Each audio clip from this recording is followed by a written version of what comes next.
الحمد لله رب العالمين ثم الصلاة والسلام على سيد المرسلين وخاتم النبيين المبعوث رحمة للعالمين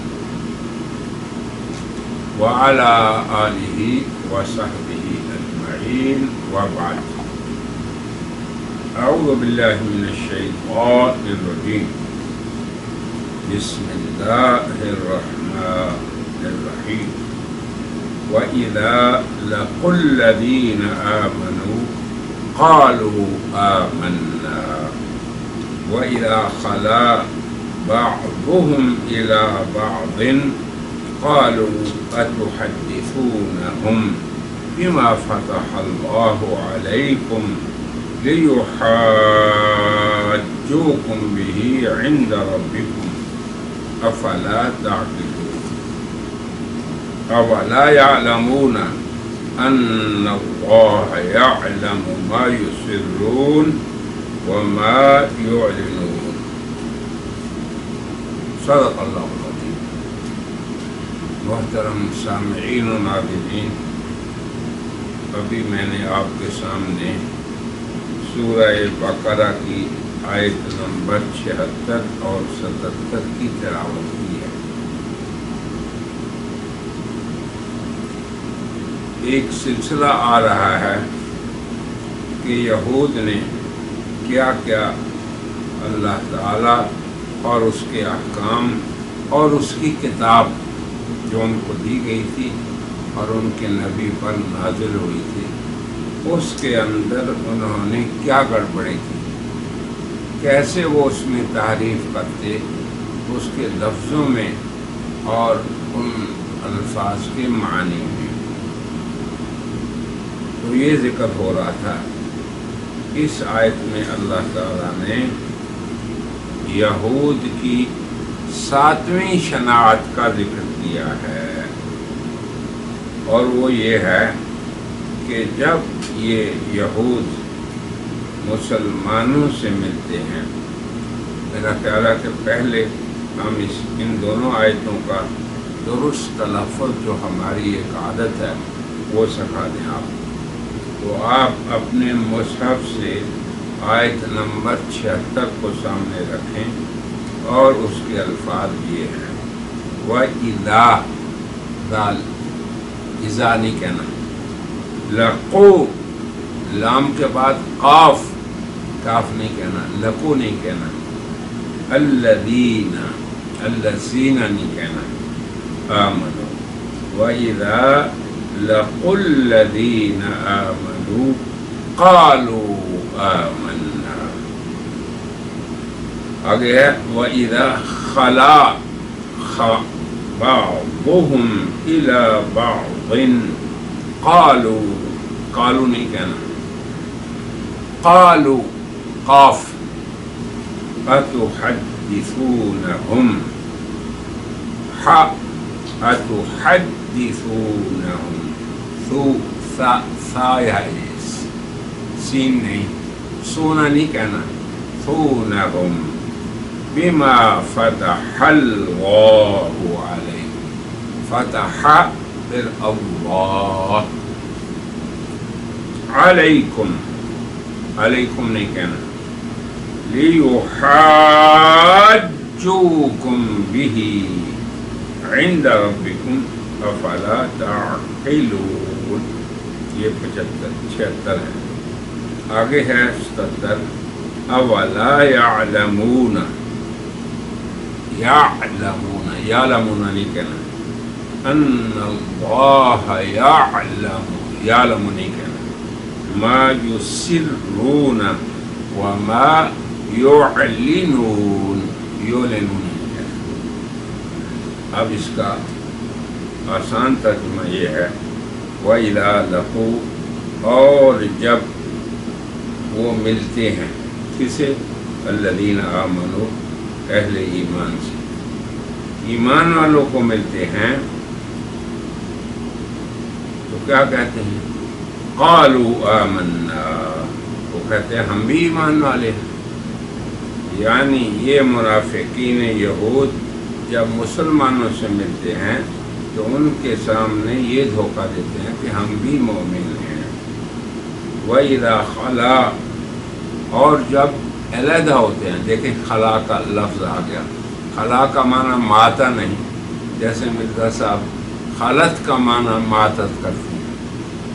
تِلْکَ أُمَّةٌ قَدْ خَلَت، یہ وہ امت ہے انبیاء کی جو مر گئی، فوت ہو گئی، اس دنیا سے چلے گئی، یہ ایسی بات نہیں ہے۔ وَإِذَا خَلَا، اصل معنی اس کا ہے خلا یخلو، خالی ہونا، علیحدہ ہونا اور اکیلے ہونا۔ اور جب وہ آپس میں ایک دوسرے سے ملتے ہیں، بعضهم الی بعض، تو کیا کہتے ہیں؟ قالوا اتحدثون، کیا تم بتا دیتے ہو مسلمانوں کو وہ چیز جو اللہ نے تم پر کھولی ہے، یعنی اللہ تعالیٰ نے جو صفات پیغمبر اور صفات اصحاب، جیسے قرآن میں ہے سیماہم فی وجوہہم من اثر السجود،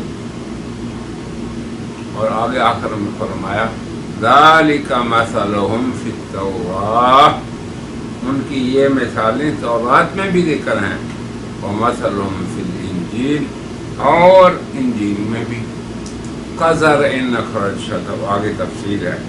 تو مقصد یہ ہے کہ وہ یہ کہتے ہیں منافقین اپنے ساتھیوں کو کہ تم مسلمانوں کو کیوں وہ چیزیں بتا دیتے ہو جو کل کلیں آپ تمہارے خلاف حجت ثابت ہوں، تم کیوں ان کو بتاتے ہو کہ ہماری کتاب میں، تورات میں، انجیل میں یہ صفات خاتم النبیین سید المرسلین آئی ہیں۔ اب آپ دیکھیں اللہ نے اپنی پہلی کتابوں میں حضور صلی اللہ علیہ وسلم کی ایسی نشانیاں، ایسی علامات، آپ کے اصحاب کی مثالیں بیان کر دیں کہ ان کے پاس کم از کم حجت نہیں ہونی چاہیے، ان کے پاس اہل کتاب کو، مگر ان کا کردار دیکھیں کہ وہ اپنے ساتھیوں کو کہتے ہیں کہ تم کیوں وہ چھپی باتیں جو مسلمانوں کو پتہ نہیں اور ہم نے ان سے چھپا رکھا ہے، کیوں ان کو بتاتے ہو؟ کیوں کہ قیامت کے دن تمہارے رب کے ہاں وہ اسے دلیل نہ بنا لیں۔ کس قدر احمقانہ سوچ ہے اور بیوقوفی کی بات ہے۔ اور اللہ تعالیٰ اس پہ رد فرماتے ہوئے کیا فرماتے ہیں؟ افلا تعقلون، کچھ بھی عقل نہیں انہیں۔ کیوں کہ جس ذات عالی اللہ تعالیٰ نے اپنی کتابیں نازل فرمائیں اور ان میں اپنے محبوب کا ذکر فرمایا، تو کیا اللہ کو پتہ نہیں؟ اگر یہ چھپائیں گے تو کیا اللہ نہیں جانے گا؟ اللہ نہیں ظاہر کر دے گا؟ الحمدللہ آج تک وہ صفات موجود ہیں پہلی کتابوں میں۔ آپ نے دیکھا ہوگا کہ ہمارے جو علماء تقابل ادیان پہ بات کرتے ہیں اور تقابل ادیان کی بات کرتے ہیں، جیسے ہمارے شاگرد ڈاکٹر ذاکر نائک صاحب ہیں اور ان کے صاحبزادے، تو وہ آج تک ان پرانی کتابوں سے حوالے ازبر ان کو یاد ہیں اور وہ لوگوں کے سامنے بیان کرتے ہیں۔ اسی طرح دیگر ہمارے علماء کرام، ہمارے مدرسہ سعودیہ کے جو بانی تھے مولانا رحمت اللہ، ان کی کتابیں ہیں اس موضوع پہ، اظہار حق کی کتاب ہے ان کی، اور اسی طرح ان کی ایک اور بھی کتاب ہے اعجاز عیسوی، تو اس کے اندر سے بھی انہوں نے سب کچھ وہ نکال کے رکھ دیا ہے۔ تو کیسی بیوقوفی کی بات ہے کہ یہ کہتے ہیں اپنے ساتھیوں کو کہ تم مسلمانوں کی خوشامد کی خاطر، مسلمانوں سے تعلقات بڑھانے کی خاطر کیوں ان کو وہ چیزیں بتاتے ہو جو ہماری کتابوں میں وارد ہیں۔ نقصان اس کا کیا ہوگا کہ وہ اللہ کے سامنے تمہارے خلاف حجت بنائیں گے۔ کتنی بیوقوفی کی بات ہے کہ اسے کہیں کہ اللہ کو پتہ ہی نہیں، یا اللہ کے سامنے یہ دلیل بنائیں گے کہ اے اللہ یہ قوم وہ ہے جو اہل کتاب ہیں جنہوں نے اپنی کتابوں میں خاتم النبیین اور سید المرسلین کی صفات پڑھی مگر اس کے باوجود یہ ایمان نہیں لائے۔ یہ ہے اصل اس آیت میں مضمون بیان ہوگا۔ اللہ اس لیے فرما رہے ہیں کہ یہ کم عقلی کی بات ہے، حماقت کی بات ہے اور بیوقوفی کی بات ہے۔ افلا تعقلون، کیا تم اتنی بھی عقل نہیں رکھتے ہو؟ تو یہ یہود کی شناعت کو اللہ نے اس آیت میں بیان کیا، اور یہ انتہائی بدبختی اور بدقسمتی ہے۔ تو یہ منافقین یہود مسلمانوں سے ملتے ہیں تو کہتے ہیں ہم ایمان لے آئے، اور جب آپس میں ایک دوسرے کے ساتھ ملتے ہیں خلا علیحدہ ہوتے ہیں، تو خلا کا معنی علیحدہ ہونا ہے، گزر جانا ہے، مضا یہ ہے، موت نہیں، کہیں بھی موت نہیں۔ تو اللہ تعالیٰ نے فرمایا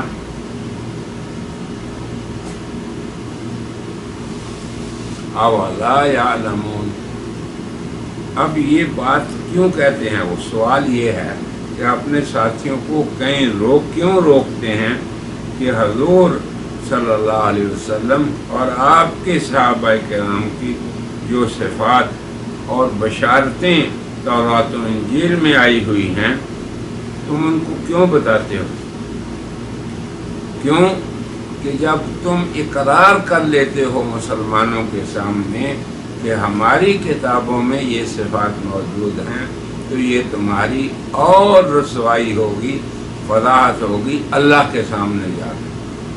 لِيُحَاجُّوكُمْ بِهِ عِنْدَ رَبِّكُمْ، سمجھیں بات کو، کس قدر حماقت کی بات ہے کہ اللہ نے جو صفات تورات و انجیل میں نازل کی ہیں یا جو بشارتیں آخری نبی کی دی ہیں ان کو تم چھپائے رکھو۔ اگر تم چھپا کے رکھو گے اور اقرار نہیں کرو گے تو تمہاری رسوائی اتنی نہیں ہوگی جتنی تمہارے اقرار کرنے کے بعد ہوگی۔ اب دیکھیں اس پہ اللہ کیا رد فرماتے ہیں اگلی آیت میں۔ اللہ فرما رہے ہیں اولا یعلمون، کیا اتنا بھی نہیں جانتے؟ عقل سے اتنے بے بہرا ہیں؟ اگر یہ کہتے ہیں کہ اقرار انسان کا، انسان اس میں ماخوذ ہوتا ہے، میں اقرار کر لیتا ہوں کہ فلاں آدمی کا مجھ پہ حق ہے، پھر بعد میں وہ مجھ سے طلب کرتا ہے، تو اقرار کے بعد جب حق طلب کیا جاتا ہے تو کسی دلیل کی بھی ضرورت نہیں، یعنی جس پہ حق ہے اس کا اقرار لینا ہی کافی ہو جاتا ہے۔ تو وہ کہتے ہیں کہ یہ تو حق ہے کہ ہمیں رسول اللہ پر ایمان لانے کا حکم ہوا ہے اور اس رسول کی ہمارے انبیاء نے خوشخبری دی ہے، اور یہ بھی حق ہے کہ ان کی علامات اور مثالیں ہماری کتابوں میں ہیں، بالکل واضح ہیں۔ اللہ تعالیٰ یہ فرماتے ہیں الذین آتیناہم الکتاب، وہ لوگ جنہیں ہم نے کتاب دی، یعرفونہ کما یعرفون ابناءہم، وہ سید المرسلین خاتم النبیین کو ایسے پہچانتے ہیں جیسے اپنے بیٹوں کو پہچانتے ہیں۔ تو کوئی والد اپنے بیٹوں کو پہچاننے میں غلطی نہیں کر سکتا۔ اسی طرح یہ لوگ جناب رسول اللہ کی حقانیت اور آپ کی ذات مطہرہ اور آپ کے اصحاب کرام کے بارے میں سب کچھ جانتے ہیں اور ایسے جیسے اپنی اولاد کو پہچانتے ہوں۔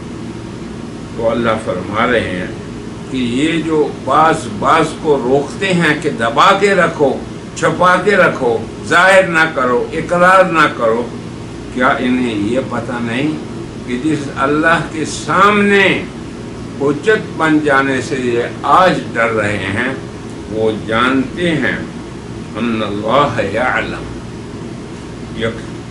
یقیناً اللہ جانتے ہیں ما یسرون، جسے وہ چھپا رہے ہیں۔ کیا چھپا رہے تھے؟ چھپا رہے تھے بشارات نبویہ کو، چھپا رہے تھے صفات صحابہ کو، چھپا رہے تھے ان علامات کو اور ان خوشخبری والی آیات کو جن میں سید المرسلین کا ذکر ہے۔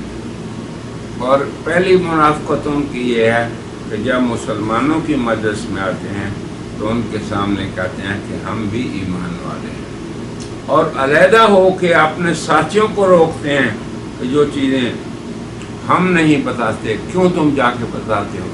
کیا مسلمانوں کی خوشامد کرتے ہو؟ کیا ان پر وہ کھول رہے ہو جو ان کو پتہ نہیں؟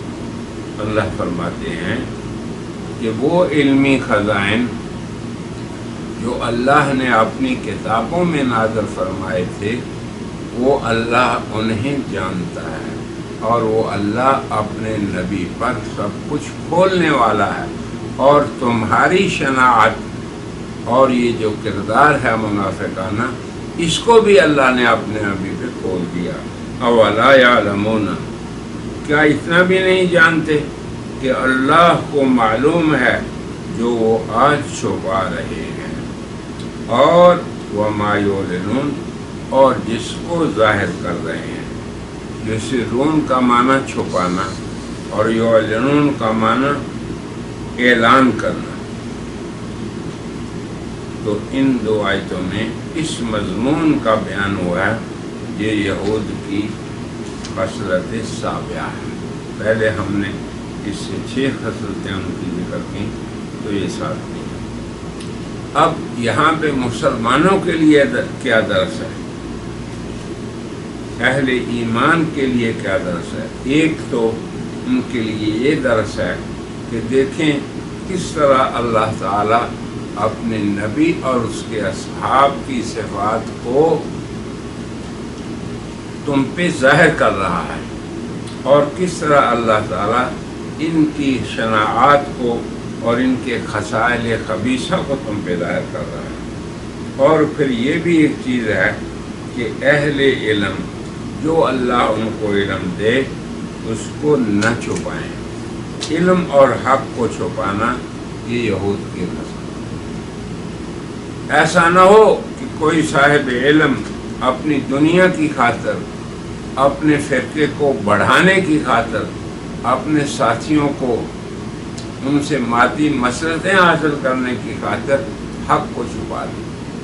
یقین کریں حضور صلی اللہ علیہ وسلم نے ایک حدیث میں فرمایا لَتَتَّبِعُنَّ، کہ تم ضرور بضرور پیروی کرو گے سنن من قبلکم، اپنے پہلوں کے طریقوں کی، حتیٰ کہ اگر وہ کیسے، جیسے ایک جوتا دوسرے جوتے کے برابر ہوتا ہے، اسی طرح تمہارے اندر یہ خصائل آ جائیں گے۔ اللہ تعالیٰ سے میری دعا ہے کہ اللہ تعالیٰ اہل علم کو حق بیان کرنے کی توفیق دے، اور جتنا حق اہل ایمان جانے وہ اس میں سے کچھ بھی نہ چھپائیں، چاہے وہ ان کے خلاف بات جاتی ہو، کیونکہ اصل بات تو اللہ کی بات ہے، اصل حکم تو اللہ کا حکم ہے، اور جو اللہ نے فرما دیا اس کے خلاف دنیاوی مفاد کی خاطر جانا یہ عین بدبختی، یہ ہے عبرت ہمارے لیے۔